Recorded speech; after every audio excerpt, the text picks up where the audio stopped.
اور ان کا بھائی جو ہے حارثہ اس نے اپنے اختیار سے اس عمل کو، لیکن اللہ تعالیٰ نے لوح محفوظ میں یہ بھی لکھا ہے کہ اگر کمیل چاہتے تو نیکی کی جگہ برائی کا راستہ اختیار کر لیتے، اگر حارثہ چاہتا برائی کی جگہ نیکی کا راستہ اختیار کر لیتا، یہ ان کے پاس موجود ہے، انہوں نے اپنے اختیار سے برائی کا راستہ اختیار کیا ہے، نہ کہ میں نے ان کو مجبور کیا ہو۔ تو یہ لوح محفوظ کا فلسفہ اس کو بڑا امپورٹنٹ ہے۔ اب تیسرا اور آخری پہلو جس کی طرف میں آنا چاہتا ہوں اور بڑے 2-3 نکات کے ساتھ اپنی گفتگو کو ختم کرنا چاہتا ہوں، اور وہ یہ ہے کہ ہمارے پاس روایات موجود ہیں کہ ان روایات میں ہمیں یہ ملتا ہے کہ امیر المومنین علی علیہ السلام مراد ہیں امام مبین سے، یعنی یہ جو اللہ تعالیٰ قرآن مجید میں فرماتا ہے کہ وَكُلُّ شَيْءٍ أَحْصَيْنَاهُ فی امام مبین، تو اس سے مراد جو ہے وہ حضرت علی علیہ السلام ہے۔ اب میں چاہتا ہوں کہ ہم اپنی کریکشن کریں یہاں پر، اور میں چاہتا ہوں کہ ہم مسکنسیپشن کو اچھی طرح سمجھیں، اور میں چاہتا ہوں کہ ہم اپنے حقیقی کانٹیکسٹ کو ہم سمجھیں کہ اس قرآنی آیت کا حقیقی کانٹیکسٹ کیا ہے۔ دیکھیں، میں اس سلسلے میں ایک بات کرنا چاہتا ہوں، اس کے بعد ہمیں سمجھ آئے گی کہ میں کہنا کیا چاہتا ہوں۔ 2 قسم کی آیات جو ہیں وہ جب ہم اہل بیت کے حوالے سے بات کرتے ہیں تو اہل بیت کے حوالے سے جو آیات قرآن مجید میں ہیں وہ 2 قسم کی ہیں، اور ہماری جو انٹرپریٹیشن ہے وہ اسی مقام پر ہے۔ ہم اس کو مکس اپ کرتے ہیں، ہم اس کو غلط انداز میں ممبر سے بیان کرتے ہیں، جس کو ہمارے لیے سمجھنا بہت ضروری ہے۔ 2 قسم کی آیات قرآن مجید میں ہیں جو اہل بیت علیہ السلام کی فضیلت میں ہیں، جو مولا کائنات کے فضیلت میں ہیں، لیکن ان آیات کے کانٹیکسٹ کو سمجھنے کی ضرورت ہے۔ یہ 2 قسم کیسے بن گئی، 2 ٹائپس کیسے بن گئی، یہ بہت زیادہ امپورٹنٹ ہے۔ پہلی قسم کی وہ آیات ہیں کہ جہاں پر اللہ تعالیٰ جو ہے وہ براہ راست جو ہے وہ آیت آئی ہی اہل بیت کی فضیلت میں ہے، وہ کسی اور کے لیے آئی نہیں ہے، اس کا کوئی اور مصداق ہے ہی نہیں ہے، وہ کسی اور کے اوپر اپلائی نہیں ہوتی ہے۔ جب ہم اس آیت کو دیکھتے ہیں انما ولی اللہ و رسولہ، کہ جو اللہ تعالیٰ جس کا ولی ہے، رسول جس کا ولی ہے، والذین آمنوا، اور جو ایمان لاتے ہیں، جو یقیمون الصلاۃ و یؤتون الزکاۃ، اور ہم راکعون، اور وہ کیا کرتے ہیں، سجدے میں جو ہے وہ زکوٰۃ دیتے ہیں اور رکوع کرتے ہیں۔ یہ والی جو آیت ہے یہ مولا کائنات کے بارے میں ہے، یہ کسی اور کے بارے میں نہیں ہے۔ اس کے بارے میں ہم یہ نہیں کہہ سکتے کہ یہ کوئی امپلیمنٹیشن ہے، یہ کوئی اپلیکیشن ہے، یہ کوئی مصداق ہیں اس کے ایک، نہیں، یہ اسی کے بارے میں ہے۔ اسی طرح قرآن مجید کی جو آیت ہے ان اکملت لکم دینکم واتممت علیکم نعمتی، ہم نے اس آج جو ہے اس دین کو مکمل کر دیا، نعمت کو تمام کر دیا اور مکمل کر دیا، اور ساتھ ساتھ بلغ ما انزل الیک، اے رسول جو ہم نے تم پہ نازل کیا اس کو پہنچا دو دوسروں تک، اگر تم نے یہ کام نہ کیا تو تم نے گویا کوئی کام بھی نہیں کیا۔ یہ بھی ڈائریکٹ جو ہے امیر المومنین کی خلافت کے بارے میں ہم اس آیت کو سمجھتے ہیں۔ اسی طریقے سے جب اللہ تعالیٰ یہ فرماتا ہے انما نطعمکم لوجہ اللہ، کہ ہم یہ اللہ کے لیے دیتے ہیں، لا نرید جزاء ولا شکورا، ہم نہ جزا چاہتے ہیں نہ تمہارا شکر ادا کرنا چاہتے ہیں۔ یہ اس خانوادے اور اس فیملی کے لیے یہ آیت نازل ہوئی ہے، آیت حل عطا۔ تو یہ وہ جگہ ہے کہ جہاں پر ہم یہ نہیں کہتے کہ یہ جو ہے کسی اور کے لیے بھی اس میں پاسبلٹی ہو سکتی ہے۔ یہ وہ آیات ہیں جو ڈائریکٹ اہل بیت سے ریلیٹڈ ہیں، لیکن کچھ آیات ایسی ہیں جو ڈائریکٹ اہل بیت سے ریلیٹڈ نہیں ہیں، ان کا ڈائریکٹ جو امپلیمنٹیشن ہے یا ڈائریکٹ جو مفہوم ہے، ان کا جو ایکچوئل کنسپٹ ہے وہ کیا ہے کہ ایکچولی امام مبین جو ہیں وہ امام علی نہیں ہے، ایکچوئل امام مبین جو ہے وہ لوح محفوظ ہے، لوح محفوظ مراد ہے۔ لہٰذا ہماری پہلے توجہ لوح محفوظ پہ جانی چاہیے، اور اگر ہم مولا کائنات کو لوح جو ہے وہ امام مبین کہتے ہیں، اور روایات میں 2 چیزیں موجود ہیں۔ ایک چیز موجود ہے کہ پیغمبر سے جب پوچھا گیا کہ یا رسول اللہ یہ لوح، اس سے امام مبین سے کیا مراد ہے، تو آپ نے کہا کہ اس سے مراد علی ابن ابی طالب ہیں، اور اللہ تعالیٰ نے ہر چیز کا علم اس کے اندر رکھ دیا ہے۔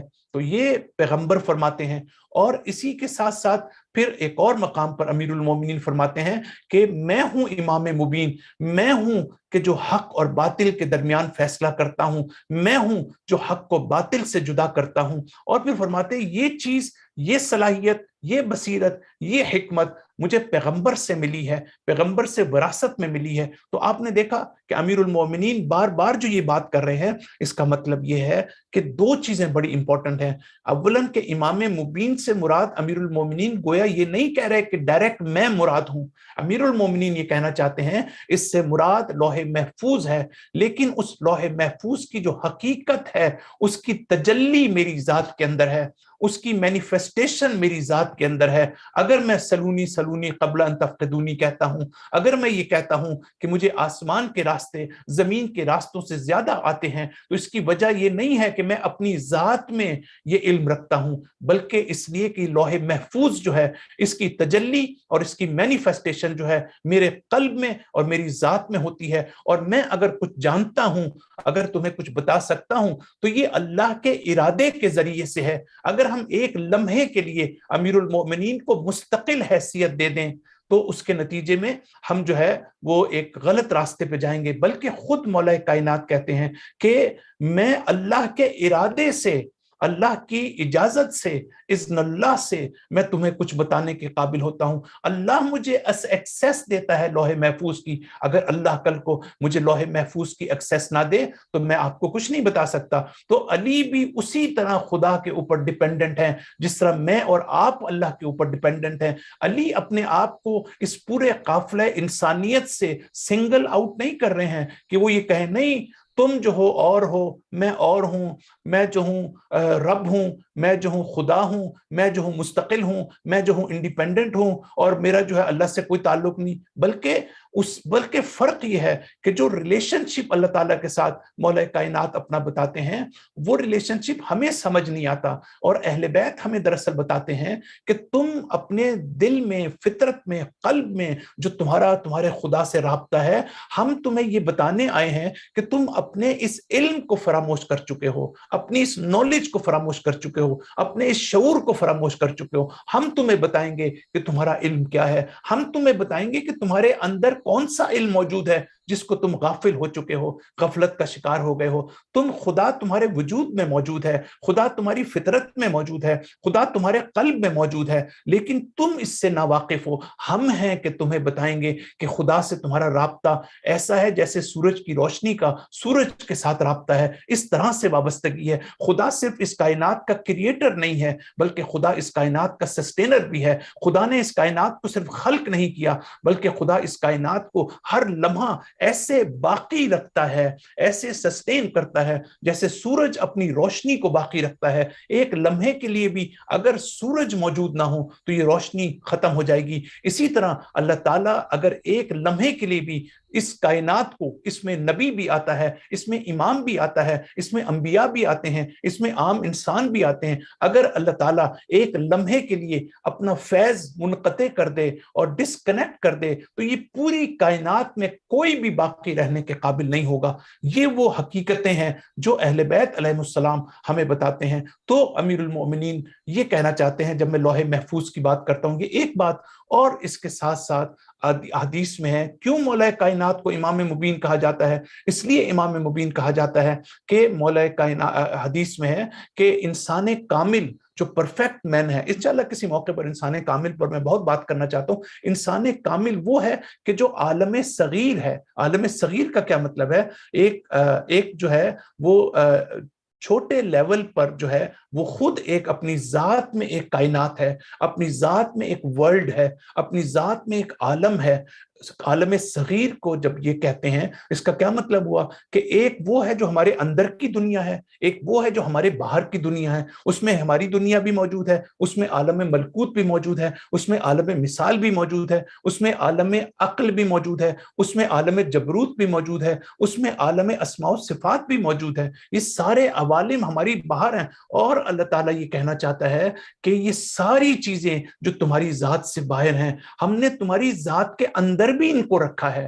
تم اپنی ذات میں ایک کائنات ہو۔ اگر تم عالم مثال کو سمجھنا چاہتے ہو تو اپنی ذات کو سمجھنے کی کوشش کرو، اگر عالم عقل کو سمجھنا چاہتے ہو اپنی ذات میں جھانک کے کوشش کرو، اگر عالم برزخ کو سمجھنا چاہتے ہو، اسینڈنگ آرڈر ہو یا ڈسینڈنگ آرڈر ہو، دونوں صورتوں میں تمہیں اپنی معرفت حاصل کرنی پڑے گی۔ جب تم اپنے آپ کو پہچان لو گے تب تم اس کائنات کو پہچاننا شروع کرو گے۔ تو یہ پورا فلسفہ اس کو جب تک ہم نہیں سمجھیں گے ہم کسی مقام تک نہیں پہنچ سکتے. تو جب انسان کامل جو ہے وہ عالم صغیر ہے تو اس کا مطلب ہے پوری کائنات اس کے اندر ہے, اس کا مطلب ہے لوح محفوظ بھی اس کائنات کا حصہ ہے, تو وہ بھی امام معصوم کے اندر ہے. تو اگر مولا کائنات امام مبین اپنے آپ کو کہتے ہیں یا روایات میں موجود ہے, تو اگر وہ کہتے ہیں میں حق کو باطل سے جدا کرتا ہوں, تو یہ حق کو باطل سے کیسے جدا کرتے ہیں مولا کائنات؟ اس علم کی بنیاد پر کرتے ہیں جو ایکسیس انہیں جو ہے وہ لوح محفوظ تک دی گئی ہے. اگر وہ ایکسیس مولا کائنات کو نہ دی جائے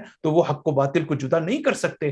تو ہمیں اللہ تعالیٰ کی حاکمیت کو ہمیشہ اپنی گفتگو میں سامنے رکھنا چاہیے. اللہ تعالیٰ کی سینٹرل حیثیت کو کبھی ہمیں انڈر ایسٹیمیٹ نہیں کرنا چاہیے, کبھی ہمیں جو ہے اس کو کوسچن نہیں کرنا چاہیے. یہ ہماری مجالس میں اس کو توجہ رکھنی چاہیے. ہر مجلس میں ہمیں اس پروٹوکول کو اور اس ہیرارکی کو جو ہے ہمیں کبھی بھی جو ہے وہ ڈیمیج نہیں کرنا چاہیے. یہ بہت ضروری ہے. اور آخری بات یہ کہ کچھ لوگوں نے جب سوال کیا, ہمارے عرفا نے جواب دیا اس کا, اور ہمارے عرفا جو ہیں وہ یہ کہتے ہیں اس کا جواب دیتے ہوئے کہ کہا کہ علی تو محدود ہیں, علی کی ذات جو ہے وہ تو لمیٹڈ ہے. اور اس میں کوئی شک نہیں ہے کہ جتنی بھی مخلوقات ہیں, جتنے بھی خلقت ہے, جتنی بھی کریشن ہے, وہ لمیٹڈ ہیں, وہ محدود ہیں.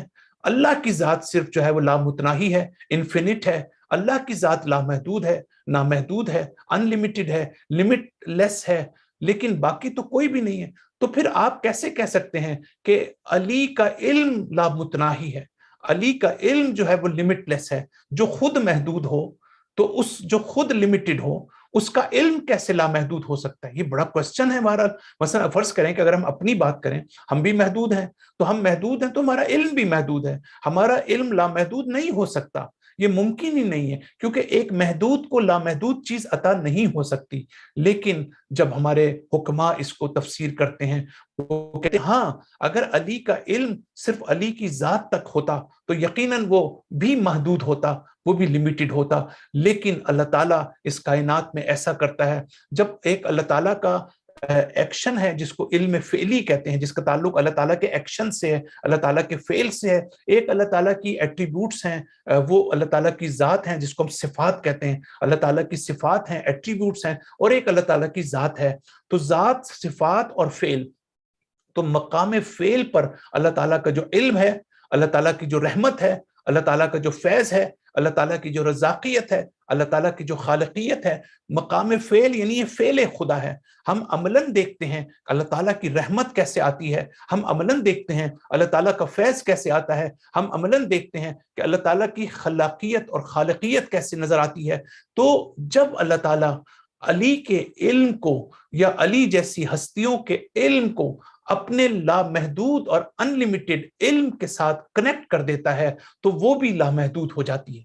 اس معنی میں جیسے جب آپ کسی سمندر کے ساتھ, سمندر میں کسی الگ قطرے کو اس میں ڈال دیں تو وہ قطرہ جو ہے وہ بھی لامحدود ہو جاتا ہے. جس طرح ایک نہر کو سمندر کے ساتھ, اوشن کے ساتھ متصل کر دیں تو وہ بھی لامحدود ہو جاتا ہے. تو اس معنی میں ہم یہ کہتے ہیں کہ علی ابن ابی طالب امام مبین ہے. اس کا کیا مطلب ہے؟ علی ابن ابی طالب کا علم لامحدود ہے, اس کا کیا مطلب ہے؟ اور کائنات میں اگر کسی نے دعویٰ کیا ہے سلونی سلونی قبل ان تفقدونی کا, تو وہ بھی علی کی ذات ہے. صلوات پڑھ دیجئے ایک مرتبہ.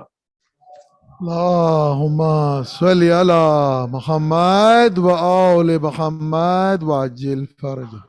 بس عزیزان محترم, میں نے اپنی گفتگو کو ختم کیا. آج سوئم کی مجلس ہے اور تاریخ یہ بتاتی ہے کربلا کی کہ جب خیمے جل چکے, جب تماچے پڑ چکے, جب بیبیاں جلے ہوئے خیموں پر بیٹھی ہیں, اپنے پیاروں کو یاد کر رہی ہیں, تو ایسے میں علی کی بیٹی زینب تمام بچوں کو اکٹھا کرتی ہیں, بچوں کو دلاسا دیتی ہیں اور کہتی ہیں کہ میرے بچوں تم گھبرانا نہیں, علی کی بیٹی زینب ابھی زندہ ہیں. بس عزادارو, 11 محرم کا دن بہت ہی سخت اور بہت ہی تکلیف دہ دن تھا کہ جس میں لشکر شام یہ کہتا ہے کہ امیر ہم تماچے مار چکے, ہم خیموں کو جلا چکے, سب کو آگ لگ چکی اور چادریں چھن چکی. اب ہم یہ چاہتے ہیں کہ عالم عرب میں, عرب قوم کا یہ تقاضا ہے کہ جب کسی اپنے دشمن کو ذلیل اور رسوا کرنا چاہتی ہیں تو اس کی لاش پر گھوڑے دوڑا دیتے ہیں. بس امیر ہمیں اجازت دے. بس عزادارو اجازت کا ملنا تھا کہ دوسری طرف ہر کا قبیلہ آیا اور تلواریں کھینچ کر اس نے کہا کہ یہ کسی کی جرت نہیں ہے کہ ہمارے سردار کو کوئی اس کی لاش پر گھوڑا دوڑائے. سب قبیلے آئے, اپنے اپنے پیاروں کی لاشیں اٹھا کر لے گئے, لیکن کربلا کے میدان میں ایک وہی لاش تھی میرے مولا کی اور میرے آقا کی کہ جس پر گھوڑے دوڑائے گئے. عزادارو تاریخ یہ بتاتی ہے کہ جس وقت پھر وہ وقت آتا ہے کہ جب اس قافلے کو کوفے کی طرف لے جایا جاتا ہے, جناب زینب نے سید سجاد کو سوار کیا, اما فضہ کو جو ہے وہ سوار کیا, اور بے پلان کے اونٹوں پر رسن بستہ اور بے مکنا و چادر اس طرح ان بیبیوں کو کوفے سے شام کی طرف جو ہے وہ جب لے جایا گیا تو حضرت زینب ایک مرتبہ کربلا کی طرف رخ کرتی ہیں. لیکن تاریخ یہ بتاتی ہے کہ زینب نے عباس کو نہیں بلایا, علی اکبر کو نہیں بلایا, اپنے بھائی کو نہیں بلایا, ایک مرتبہ علی اکبر کو نہیں بلایا, اون محمد کو نہیں بلایا, بھائی کو نہیں, عباس کو بلایا. عباس کل مدینہ میں تم نے بڑی شان سے مجھے سوار کیا تھا, آج ایک مرتبہ پھر زینب سوار ہو رہی ہے, عباس میری مدد کو آئی ہے. بس عزادارو تاریخ یہ بتاتی ہے یہ قافلہ جب کوفے سے کربلا سے کوفے کی طرف چلتا ہے تو راستوں میں تماشائیوں جو ہے وہ چھت سے عورتیں اس قافلے کو دیکھ رہی ہیں. کوئی یہ کہتا ہے کہ تم کہاں کے اسرا ہو, تو کہا کہ ہم اسرائے اہل بیت ہیں. کبھی کوئی صدقہ دیتا تھا اور زینب یہ کہتی تھی کہ صدقہ ہمارے اوپر حرام ہے. عزادارو بس میں ایک بات یہاں بڑی امپورٹنٹ کرنا چاہتا ہوں جس میں سیدہ زینب کی عظمت کو ہمیں دیکھنا ہوگا, اور پھر میں اپنے مصائب کو آخری مرحلے پر لے جانا چاہوں گا کہ دیکھیں حضرت زینب نے جو کوفے میں خطبہ دیا, جب کوئی خطیب کسی کو ایڈریس کرنا چاہتا ہے تو اس میں 4 خصوصیات کا ہونا بہت ضروری ہے. اگر یہ 4 خصوصیات نہ ہوں تو وہ کبھی اتنا عظیم و شان خطاب نہیں کر سکتا لوگوں سے. پہلی بات یہ ہے کہ وہ خطیب جو ہے وہ بھوکا اور پیاسا نہ ہو. اگر وہ بھوکا ہوگا اور پیاسا ہوگا تو وہ کبھی بھی کسی کے سامنے خطاب نہیں کر سکتا. ہمارا سلام ہو شہزادی زینب پر, معلوم نہیں کہ زینب نے کب پانی پیا اور زینب نے کب کھانا کھایا, لیکن اتنا ہم ضرور جانتے ہیں کہ جس وقت یہ کربلا سے کوفہ جب قافلہ دار جا رہا تھا تو زینب بھوکی بھی تھیں اور زینب پیاسی بھی تھیں. دوسری شرط یہ ہے کہ چاروں طرف دل خراش منظر نہ ہو, لیکن زینب جس طرح سے آگے بڑھ رہی تھی, معصوم بچے جو آپ کے ارد گرد تھے جو بھوک سے اور پیاس سے بلبلا رہے تھے, وہ دل خراش مناظر, اور پھر نوک نیزہ پر سر, یہ دل خراش مناظر دیکھ کر کہتے ہیں کہ ان بچوں کے چہرے ایسے تھے کہ جیسے آئینے میں جلتا ہوا چراغ, اور کسی نے کہا کہ ان بچوں کے چہرے ایسے تھے جیسے پگھلا ہوا سونا. تو ان دل خراش حالات میں جو ہے خطیب کے لیے گفتگو کرنا ناممکن ہوتا ہے. اور پھر ہم یہ دیکھتے ہیں کہ روب اور وحشت کا ماحول نہ ہو, لیکن 10,000 کے یزید کے فوجی چاروں طرف سے نفسیاتی طور پر زینب و ام کلثوم اور بیویوں کو مرعوب کرنے کے لیے وہ پہرے موجود تھے, یہ فوجی موجود تھے. اور چوتھی چیز یہ کہ لوگ آپ کو نفرت سے نہ دیکھ رہے ہوں. اگر آپ کو یہ پتا ہو کہ جن کو آپ ایڈریس کر رہے ہیں وہ آپ کو نفرت سے دیکھ رہے ہیں, وہ آپ کو حاکم کے خلاف خروج کرنے والا سمجھ رہے ہوں, تو ان کے سامنے ایڈریس کرنا کتنا مشکل ہے. لیکن ہمارا سلام ہو شہزادی زینب کے اوپر کہ جو بھوکی بھی تھیں, جو پیاسی بھی تھیں, جن کے ارد گرد دل خراش منظر بھی تھا, جن کے ارد گرد روب و وحشت کا ماحول بھی تھا, اور لوگ نفرت سے دیکھ رہے تھے. لیکن جب زینب کوفے میں داخل ہوتی ہیں تو یقیناً زینب یہ سوچ رہی ہوں گی کہ ارے کیا یہ وہی کوفہ ہے 20 سال پہلے جب میرے بابا اس کوفے میں یہاں خطبے دیا کرتے تھے. میرے بابا کی آج بھی خطبوں کی آواز اس کوفہ کے در و دیوار میں آ رہی ہے. کیا یہ وہی کوفہ ہے جہاں پر جو ہے کوفے کی عورتیں مجھ سے ملنے کے لیے علی سے, میرے بابا سے اجازت لیتی تھیں؟ لیکن آج یہ کوفہ, علی کی بیٹی اس عالم میں, اس کوفے میں داخل ہو رہی ہے, رسن بستہ ہیں, بے پلان کے اونٹوں پر ہیں اور سر پر جو ہے وہ چادر نہیں ہے۔ بس عزادارو، زینب نے ایک مرتبہ اپنا خطبہ شروع کیا اور کہا کہ ماں یا اہل الکوفہ، اے اہل کوفہ خاموش ہو جاؤ، تم غدار ہو، تم خیانت کار ہو، تم نے ہمیں دعوت دے کر بلایا اور پھر تم نے ہمارے ساتھ ایسا سلوک کیا۔ عزادارو، قریب تھا کہ کوفے میں ایک انقلاب برپا ہو جاتا اور قریب تھا کہ بہت بڑا انقلاب کے نتیجے میں سب کچھ جو ہے تبدیل ہو جاتا۔ ابن زیاد نے ایک مرتبہ ایک کمینی حرکت کی اور یہ کیا کہ حضرت زینب ایک مرتبہ حیران رہ گئیں، ارے وہی لوگ جو میرے خطبے کو سن رہے تھے، ارے وہی لوگ جو مجھے دیکھ رہے تھے، اچانک انہوں نے کس طرف دیکھنا شروع کیا۔ جب پیچھے مڑ کر دیکھا تو نیزہ پر بھائی کا سر تھا اور لوگ اس سر کو دیکھ رہے تھے۔ بس عزادارو، ایک مرتبہ زینب نے اپنے خطبے کو روک کر اپنے بھائی کو ایک دفعہ خطاب کیا اور کہا کہ بھیا اے ماہ نو کے چاند، ابھی تو کمال کو بھی نہ پہنچا تھا کہ تو جو ہے وہ ہم دیکھتے ہیں کہ تجھ کو زوال آ گیا۔ بھیا مجھے سب کچھ معلوم تھا، بھیا مجھے یہ بھی معلوم تھا کہ آپ کو قتل کر دیا جائے گا، بھیا مجھے یہ بھی معلوم تھا کہ مجھے اسیر کیا جائے گا، ہمیں اسیر بنایا جائے گا، لیکن بھیا خدا کی قسم اس منظر کا تو میں نے کبھی تصور بھی نہیں کیا تھا۔ بھیا اگر مجھ سے بات نہیں کرتے تو نہ کرو، لیکن بھیا ان معصوم